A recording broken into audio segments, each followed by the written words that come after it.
सुहाग रात की रात में एक आदमी की वाइफ उसे छोड़कर घर से भाग जाए, किसी के साथ इससे ज्यादा बुरा क्या हो सकता है। क्या दोबारा उस आदमी की शादी हो पाएगी। फिल्म का नाम है पद्मिनी और आज मैं इसी फिल्म की कहानी को एक्सप्लेन करने वाला हूँ। कहानी रमेशन नाम के एक स्कूल टीचर की है। 34 साल की उम्र में आज उसकी शादी हुई है। रमेशन अपनी वाइफ स्मृति के साथ अपने कमरे के अंदर होता है। वो स्मृति को अपनी लिखी हुई एक कविता सुना रहा होता है। तभी घर की लाइट चली जाती है। स्मृति उससे कहती है कि मुझे इस कमरे के अंदर घुटन हो रही है, तो क्या हम दोनों बाहर घूमने के लिए चल सकते हैं। रमेशन सबसे छुपकर बिना कोई आवाज किए स्मृति के साथ घर से बाहर आ जाता है। दोनों खेतों में घूमते हुए गांव से बाहर आ जाते हैं। गांव के बाहर एक पेड़ होता है। उस पेड़ के नीचे प्रीमियर पद्मिनी कार खड़ी होती है, जिसमें से सीजू नाम का एक लड़का बाहर आता है। इसके बाद स्मृति रमेशन को बताती है कि ये मेरा बॉयफ्रेंड है। मेरे पापा मुझे हमेशा कमरे के अंदर बंद रखते थे, इसलिए हम दोनों ने आज रात भागने का प्लान बनाया था। वो रमेशन को घर की लाइट का फ्यूज देती है, जिसे सीजू ने निकाल दिया था। इसके बाद स्मृति सीजू के साथ चली जाती है। गांव के दो लड़के इस पूरी घटना को देख लेते हैं और बात पूरे गांव में फैल जाती है। 2 साल बीत जाते हैं, लेकिन आज भी गांव वाले रमेशन को पद्मिनी कहकर चिढ़ाते हैं, क्योंकि स्मृति प्रीमियम पद्मिनी कार से भागी थी। इसी वजह से रमेशन हमेशा उदास ही रहता है। रमेशन स्कूल में पढ़ाने के लिए जाता है तो देखता है कि बच्चों ने टीचर्स को चिढ़ाने के लिए कई सारे मैडम और सर दोनों के नाम की जोड़ी बनाकर दीवार पर नाम लिख दिया था। यह देखकर मैथ टीचर रफी कहता है कि हमें इन बच्चों के खिलाफ पुलिस में कंप्लेंट करनी चाहिए, लेकिन रमेशन उससे कहता है कि बच्चों ने हमें चिढ़ाने के लिए ऐसा किया है और अगर हम रिएक्ट करेंगे तो वो लोग हमें और चिढ़ाएंगे। इसके बाद ये सब अपनी क्लास में चले जाते हैं। शाम को रमेशन घर वापस आ रहा होता है, लेकिन 2 लड़के पीछे से उसे पद्मिनी कहकर बुलाते हैं। फ्रस्ट्रेट होकर रमेशन कुछ पत्थर उठाता है और अपना गुस्सा निकालने के लिए उन पत्थरों को पानी के अंदर फेंकता है। वो घर आ जाता है। घर पर उसकी माँ शांता पड़ोस की एक आंटी के साथ बैठी होती है। वो आंटी शांता के मना करने के बाद भी स्मृति के बारे में ही बात कर रही होती है। रमेशन उसकी बातें सुन लेता है, लेकिन कोई रिएक्ट नहीं करता और अपने कमरे में चला जाता है। अगली सुबह रमेशन अपने एक दोस्त वेनु की दुकान पर सब्जी लेने के लिए जाता है। दोनों बातें कर रहे होते हैं। रमेशन परेशान होता है क्योंकि आज भी लोग उसकी तरफ देखकर हंसते रहते हैं। इस वजह से कभी भी रमेशन ज्यादातर लोगों के बीच में नहीं जाता। वेनु उससे कहता है कि ऐसा भी हो सकता है कि वो लोग बस फ्रेंडली स्माइल करते हों। वैसे तुम्हें अब शादी कर लेनी चाहिए, क्योंकि एक बार शादी कर लोगे तो सब कुछ ठीक हो जाएगा। तभी वहाँ पर एक फोटोग्राफर शंकुनी आ जाता है। वो रमेशन से कहता है कि तुम अपनी शादी का एल्बम लेकर मुझे मेरे पैसे दे दो, लेकिन रमेशन कहता है कि मुझे अब उस एल्बम की कोई जरूरत नहीं है और वहाँ से चला आता है। खैर अगले दिन वेनु रमेशन को लेकर एक मैरिज ब्रोकर थंकू के पास जाता है। यहाँ पर जयन नाम का एक आदमी भी होता है और वो भी अपनी शादी के लिए लड़की ढूंढ रहा होता है। जयन की भी शादी नहीं हो पा रही थी। थंकू रमेशन को कुछ फोटोज दिखाता है। रमेशन उनमें से कुछ फोटोज को सिलेक्ट करता है और फिर अगले संडे को रमेशन और वेनु उन लड़कियों को देखने के लिए जाते हैं। आज वो कई सारी लड़कियों से मिलने वाले होते हैं। उनमें से पहली लड़की होती है एडवोकेट श्रीदेवी। दूसरी तरफ हम श्रीदेवी को देखते हैं, जो कि फैमिली कोर्ट में एक लॉयर है। 35 साल की उम्र हो गई है और श्रीदेवी अब भी शादी नहीं करना चाहती। उसकी माँ कहती है कि तुमने अब तक बहुत सारे रिश्तों से इनकार कर दिया है, लेकिन थंकू ने बताया है कि रमेशन बहुत अच्छा लड़का है, तो तुम उससे शादी करने के लिए मान जाना। माँ के कहने पर ना चाहते हुए भी श्रीदेवी रमेशन से मिलने के लिए तैयार हो जाती है। रमेशन उसके घर पहुंच जाता है। जैसे ही रमेशन गेट के अंदर घुसता है, वो देखता है कि श्रीदेवी के घर पर उसकी प्रीमियर पद्मिनी कार खड़ी है। वो चुपचाप श्रीदेवी से मिले बिना ही वापस जाने लगता है। तभी श्रीदेवी और उसकी माँ बाहर आती हैं। वेनु उनसे बहाना बनाता है कि लड़के को आपका घर और आपकी गाड़ी पसंद नहीं आई। यह सुनकर श्रीदेवी गुस्सा हो जाती है और वो रमेशन के पास जाकर उससे बहस करने लगती है और उससे कहती है कि शायद तुम्हारी इन्हीं हरकतों की वजह से तुम्हारी पहली बीवी ने तुम्हें छोड़ दिया होगा। रमेशन भी उससे कहता है कि इसीलिए 35 साल की उम्र में अब तक तुम्हारी एक भी शादी नहीं हुई है। यहाँ उन दोनों के बीच काफी तीखी बहस होती है और फिर रमेशन वेनु के साथ यहाँ से चला जाता है। वेनु दूसरी लड़कियों से भी मिलना चाहता है, लेकिन रमेशन मना कर देता है और कहता है कि मुझे अब कोई और लड़की नहीं देखनी है। इसके बाद अगले दिन हम स्कूल का सीन देखते हैं। प्रिंसिपल ऑफिस में मैथ्स की एक नई टीचर आती है। इस टीचर का नाम होता है पद्मिनी। प्रिंसिपल पद्मिनी को मैथ्स के टीचर रफ़ी से मिलवाता है। इसके बाद स्कूल में आर्ट्स कमेटी की मीटिंग होती है। सब लोग मीटिंग में जा रहे होते हैं। तभी प्रिंसिपल रफ़ी से कहता है कि पद्मिनी को भी मीटिंग में बुला लो। रफ़ी जोर से चिल्लाकर पद्मिनी को बुलाता है और यह सुनकर रमेशन को गुस्सा आ जाता है। उसे लगता है कि शायद कोई उसे चिढ़ा रहा होगा। वो रफ़ी के पास आता है और उसे एक जोरदार किक मारता है। पद्मिनी के साथ सब लोग यह देखकर हैरान हो जाते हैं। रफ़ी कहता है कि मैं तो पद्मिनी मैडम को बुला रहा था। दूसरी तरफ हम जयन को देखते हैं, जो कि एक गद्दा बनाने वाली कंपनी का मालिक है।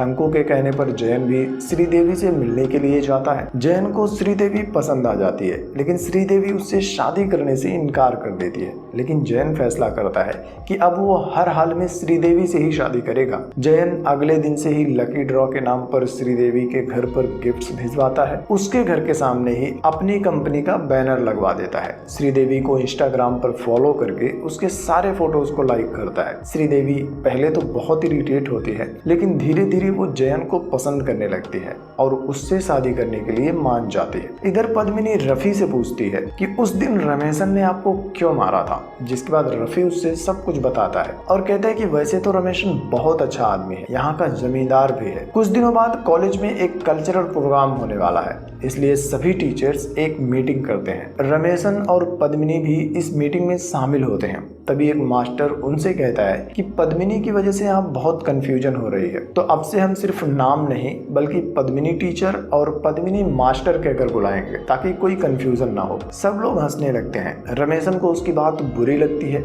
और रमेशन वहां से चला जाता है। आगे हम देखते हैं कि रमेशन लाइब्रेरी में जाता है। वो एक पोएट्री बुक ढूंढ रहा होता है। तभी वो देखता है कि पद्मिनी ऑलरेडी उस बुक को पढ़ रही है। रमेशन चुपचाप वापस जाने लगता है। तभी पद्मिनी उसके पास आती है और उसे बुक देकर चली जाती है। उस बुक में एक लेटर भी होता है। रमेशन पद्मिनी के उस लेटर को पढ़ता है, जिसमें लिखा था कि मेरा नाम अगर आपको गुस्सा दिलाता है तो इसमें मेरी क्या गलती है। अब से जब कोई भी पद्मिनी बुलाए तब ये सोचना कि लोग मुझे बुला रहे हैं, तुम कोई रिएक्ट मत करना, और वैसे तुम मुस्कुराते हुए ज्यादा अच्छे लगते हो। लेटर पढ़ने के बाद रमेशन के चेहरे पर मुस्कान आ जाती है। यहाँ से दोनों के बीच बातें शुरू हो जाती हैं और धीरे धीरे रमेशन को पद्मिनी नाम से जो चिढ़ थी वो भी खत्म हो जाती है। दोनों को एक दूसरे से प्यार भी हो जाता है और दोनों शादी करने का फैसला करते हैं। रमेशन अपने दोस्त वेणु को पद्मिनी के बारे में बताता है और फिर अपनी पूरी फैमिली के साथ वो लोग पद्मिनी के घर पर शादी की बात करने के लिए आते हैं। पद्मिनी ने ऑलरेडी अपने घर वालों को रमेशन के बारे में सब कुछ बता दिया था।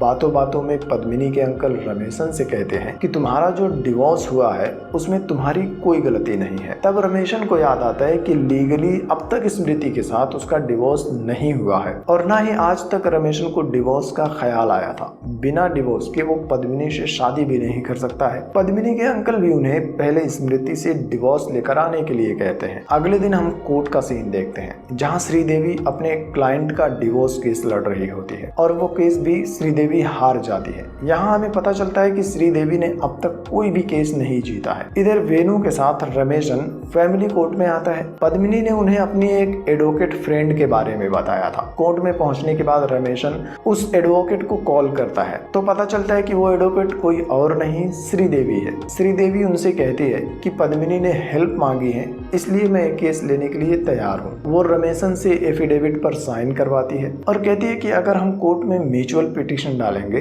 तो डिवोर्स जल्दी मिल जाएगा, तो कल किसी भी तरह से अपनी वाइफ स्मृति को लेकर मेरी ऑफिस में आ जाना। अगले दिन वेणु और रमेशन स्मृति के पापा वासुदेवन के घर जाते हैं। उन्हें देखते ही वासु गुस्सा हो जाता है। वो रमेशन से कहता है कि तुम ही उसे लेकर घर के बाहर घूमने गए थे, वो घर से भागी है, इसमें सब तुम्हारी गलती है। मुझे नहीं पता कि अब वो कहाँ रहती है, मेरे लिए तो वो मर चुकी है, और उन दोनों को घर से भगा देता है। बहुत ढूंढने पर भी उन्हें स्मृति की कोई जानकारी नहीं मिलती और अगले दिन रमेशन और पद्मिनी दोनों श्रीदेवी की ऑफिस में उससे मिलने के लिए जाती हैं। बाहर से ही रमेशन श्रीदेवी को कॉल कर रहा है और उससे कहता है कि मैं उस दिन तुम्हें देखने आया था, प्लीज ये बात पद्मिनी को मत बताना। श्रीदेवी उसकी बात मान जाती है। रमेशन ऑफिस में आता है, जिसके बाद श्रीदेवी उससे कहती है कि स्मृति को ढूंढना छोड़कर हम पुलिस स्टेशन में केस डाल देंगे कि तुम्हारी वाइफ भाग गई है और तुम्हारे डिवोर्स के लिए कोर्ट में केस लड़ेंगे। तुम मुझे अपनी शादी का एक फोटो ला कर देना। पद्मिनी को अपने होम टाउन जाना था तो वो रमेशन के साथ चली जाती है। उसी टाइम श्रीदेवी को उसके मंगेतर जयन का कॉल आता है। जयन उससे पूछता है कि तुमने व्हाट्सएप पर मेरा मैसेज देखा तो मुझे रिप्लाई क्यों नहीं किया। पद्मिनी कहती है कि मैं अपने क्लाइंट्स के साथ थी। जयन कहता है कि डिवोर्स लेने वालों को छोड़कर तुम्हें शादी करने वालों पर ज्यादा ध्यान देना चाहिए। सब काम छोड़कर पहले मुझे रिप्लाई किया करो। इधर शाम को रमेशन फोटोग्राफर शंकुनी के पास जाता है, उसे पैसे देकर अपनी शादी का एल्बम लेता है और अगले दिन श्रीदेवी के ऑफिस में फोटो देने के लिए आता है। दोनों बात कर रहे होते हैं, तभी जैन भी श्रीदेवी को सरप्राइज देने के लिए वहां आ जाता है और खुद सरप्राइज हो जाता है। रमेशन के जाने के बाद वो श्रीदेवी से पूछता है कि क्या तुम इसका केस लड़ोगी? मैं इसे जानता हूँ, इसकी वाइफ फर्स्ट नाइट पर ही भाग गई थी। इसके बाद वो श्रीदेवी का फोन उठाता है और उसका वॉलपेपर देखकर श्रीदेवी से गुस्सा हो जाता है। उससे पूछता है कि तुम्हारे वॉलपेपर पर मेरा फोटो क्यों नहीं है। श्रीदेवी बहाना बनाती है कि मैंने फॉर्मेट किया था इसलिए वॉलपेपर चेंज हो गया। इसके बाद वो श्रीदेवी को अपना फोन दिखाता है जिसके वॉलपेपर पर और बैक कवर में भी श्रीदेवी का ही फोटो होता है। श्रीदेवी उसे अपना फ़ोन लेती है और कहती है कि मैं भी वॉलपेपर बदल दूंगी। इसके बाद पद्मिनी और रमेशन कैफ़े में होते हैं, तभी रमेशन को श्रीदेवी का कॉल आता है। श्रीदेवी उससे कहती है कि तुम भी जैन को कभी मत बताना, तुम मुझे शादी के लिए देखने आए थे। रमेशन के फ़ोन रखने के बाद पद्मिनी उससे पूछती है कि श्रीदेवी ने क्या कहा। रमेशन उससे बातें छुपाते हुए बहाना करता है कि वो कल कोर्ट में सुनवाई के बारे में बात कर रही थी। अगले दिन कोर्ट में उनके केस की सुनवाई होती है। पद्मिनी की बातें सुनने के बाद जज भी कहते हैं कि इंसिडेंट को 2 साल बीत चुके हैं, इसलिए स्मृति को भी कोर्ट में हाजिर करो। उसका पक्ष सुनने के बाद ही हम कोई फैसला करेंगे कि डिवोर्स देना है या नहीं देना है, और केस को अगली तारीख दे दी जाती है। कोर्ट के बाहर आते ही पद्मिनी उनसे कहती है कि इस कोर्ट के चक्कर में मैं रमेशन से शादी नहीं कर पा रही हूँ और मेरे अंकल मुझ पर दूसरे लड़के से शादी करने का प्रेशर बना रहे हैं। हमें जल्दी कुछ करना होगा। अब रमेशन के पास जल्दी डिवोर्स लेने के लिए स्मृति को ढूंढने के अलावा कोई और रास्ता नहीं बचता। तभी कोर्ट में जैन भी श्रीदेवी से मिलने के लिए आता है। वो श्रीदेवी से कहता है कि तुम अब तक कोई भी केस नहीं जीती हो तो तुम्हें अभी वकीलगिरी करने की जरूरत नहीं है। मेरे पास बहुत पैसा है, तुम मेरे घर पर ऐश कर सकती हो। श्रीदेवी गुस्सा हो जाती है और उससे कहती है कि मेरी इसी जॉब ने ही अब तक मुझे फाइनेंशियली सपोर्ट किया है और मैं रमेशन का केस लड़ूंगी और उसे डिवोर्स दिलवा कर रहूंगी। वो सीधा रमेशन के घर जाती है और उसे अपने साथ स्मृति के घर चलने के लिए कहती है। वो दोनों स्मृति के घर जाते हैं। रमेशन बाहर ही रुक जाता है, लेकिन श्रीदेवी वासुदेवन के पास जाती है और उससे स्मृति के बारे में पूछती है, लेकिन वासुदेवन उससे भी कहता है कि मैं नहीं जानता कि स्मृति कहाँ है और उसे भी घर से भगा देता है। वो सड़क पर रमेशन के पास वापस आती है। पीछे पीछे स्मृति की छोटी बहन भी आती है। वो श्रीदेवी को अपना नंबर देती है और कहती है कि मैं शाम को मैसेज करके आपको बता दूंगी कि स्मृति कहाँ है। वो लोग स्मृति के घर से वापस आ रहे होते हैं। रास्ते में जैन उन दोनों को स्कूटी पर एक साथ देख लेता है। उसे श्रीदेवी के कैरेक्टर पर शक होने लगता है। शाम को श्रीदेवी को स्मृति की बहन का मैसेज आता है, उसमें चेन्नई का एड्रेस होता है। श्रीदेवी उस वक्त जैन के साथ ही होती है। दोनों एक कैफे में होते हैं। जैन उससे शादी की बात कर रहा होता है, लेकिन वो जैन की बातों पर ध्यान ही नहीं देती और रमेशन से चैट करने लगती है कि स्मृति चेन्नई में है और हम कल सुबह चेन्नई के लिए निकलेंगे, तुम जैन को भी कुछ मत बताना। अगली सुबह वो दोनों ट्रेन से चेन्नई के लिए निकल जाते हैं। जैन बार बार श्रीदेवी को कॉल करता है, लेकिन श्रीदेवी फोन नहीं उठाती। जैन परेशान हो जाता है। उसे शक हो जाता है कि श्रीदेवी उससे कुछ छिपा रही है। वो पद्मिनी के पास स्कूल में जाता है। पूछने पर पद्मिनी उसे बता देती है कि दोनों चेन्नई गए हैं क्योंकि उन्हें स्मृति का एड्रेस मिल गया है। जैन वे फ्लाइट से चेन्नई के लिए निकल जाता है। इधर चेन्नई में वो दोनों स्मृति के एड्रेस पर पहुंचते हैं। उस वक्त स्मृति और सिजू के बीच झगड़ा हो रहा था और रमेशन को देखते ही स्मृति अपना बैग लेकर रमेशन के साथ वापस चलने के लिए मान जाती है। वो तीनों एक होटल में जाते हैं। रमेशन एक अलग कमरे में होता है जबकि स्मृति और श्रीदेवी एक कमरे में होती है। कुछ काम से रमेशन श्रीदेवी के कमरे में जाता है। स्मृति उस वक्त वॉशरूम में होती है। तभी सरप्राइज देने के लिए जैन भी उस कमरे में पहुंच जाता है। वो श्रीदेवी के साथ रमेशन को कमरे के अंदर देखता है तो यकीन कर लेता है कि दोनों के बीच कुछ तो चल रहा है। श्रीदेवी कुछ कहे इसके पहले ही जैन उससे कहता है कि मुझे तुमसे ऐसी उम्मीद नहीं थी। आज के बाद हम दोनों का कोई रिश्ता नहीं है। जैन वहां से चला जाता है और स्मृति को साथ लेकर वो दोनों भी चेन्नई आ जाते हैं। वो स्मृति को लेकर पद्मिनी के पास उसके हॉस्टल जाते हैं। रमेशन पद्मिनी से स्मृति को एक रात के लिए अपने साथ रखने के लिए कहता है। पद्मिनी मान जाती है। श्रीदेवी, पद्मिनी और स्मृति तीनों कमरे के अंदर जाती हैं। वेणु और रमेशन घर जाने लगते हैं। तभी रमेशन को श्रीदेवी का कॉल आता है। दोनों वापस आकर देखते हैं तो स्मृति और पद्मिनी के बीच झगड़ा शुरू होता है। उन दोनों का झगड़ा देखकर श्रीदेवी स्मृति को अपने घर लेकर जाने लगती है, लेकिन जाने से पहले स्मृति पद्मिनी से कहती है कि याद रखना, रमेशन से शादी करने के बाद भी तुम उसकी दूसरी वाइफ ही कही जाओगे। श्रीदेवी स्मृति को लेकर चली जाती है,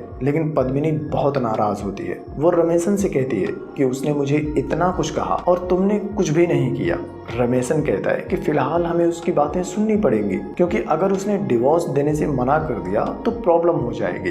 पद्मिनी कहती है तो इसका मतलब हमारा प्यार उसकी मेहरबानी है। वो गुस्से में कमरे से बाहर चली जाती है। खैर, अगली सुबह सब लोग कोर्ट पहुंच जाते हैं। सुनवाई के लिए स्मृति का कोर्ट में आना जरूरी था। श्रीदेवी कोर्ट में रमेशन से पूछती है कि स्मृति कहाँ है। उसने कहा था कि मैं कोर्ट में पहुंच जाऊंगी, लेकिन आखिरी मोमेंट तक स्मृति कोर्ट में नहीं आती, जिसके बाद जज साहब एक बार फिर से केस की अगली तारीख दे देते हैं। वो लोग कोर्ट के बाहर आते हैं। पद्मिनी बिना कुछ बोले अपनी फैमिली के साथ जाने लगती है। रमेशन उसके पीछे पीछे जाता है, लेकिन पद्मिनी के अंकल उसे बीच में ही रोक देते हैं और कहते हैं कि तुम्हें पद्मिनी का पीछा करना बंद कर देना चाहिए, वरना बहुत बुरा होगा। पद्मिनी भी बिना कुछ बोले वहां से चुपचाप चली जाती है।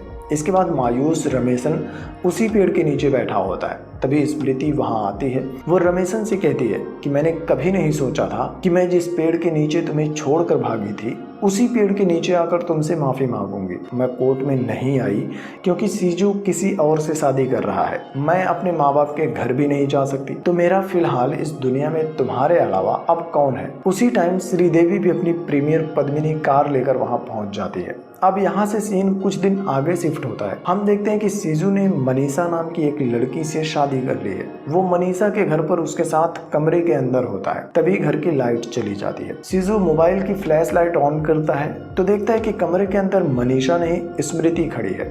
वो कमरे से बाहर आता है। मनीषा के पापा से कहता है कि कमरे में मनीषा की जगह एक दूसरी औरत है। वो स्मृति को पहचानने से भी इनकार कर देता है। तभी स्मृति उन सबको सीजू की सच्चाई बताती है। उसी वक्त रमेशन और श्रीदेवी भी वहां आ जाते हैं। सीजू और स्मृति को एक साथ खड़ा करके रमेशन उन दोनों को घर की लाइट का फ्यूज देता है और उन दोनों को हैप्पी मैरिड लाइफ विश करता है। अब बारी होती है मनीषा की। मनीषा वहां आकर हंगामा करना शुरू कर देती है और कहती है कि मुझसे अब कौन शादी करेगा, मेरी जिंदगी बर्बाद हो गई। उसका नाटक देखकर रमेशन भी श्रीदेवी से कहता है कि हमने तो इसे 3 दिन पहले ही सब कुछ बता दिया था, तो अब ये इतना नाटक क्यों कर रही है। दरअसल मनीषा अपने पापा को मनाकर अपने बॉयफ्रेंड से शादी करने के लिए ये सब कर रही थी। खैर, आखिर में हम देखते हैं कि रमेशन और श्रीदेवी दोनों प्रीमियर पद्मिनी कार में बैठकर वहां से चले जाते हैं और ये फिल्म खत्म हो जाती है, जिसे आप नेटफ्लिक्स पर देख सकते हैं।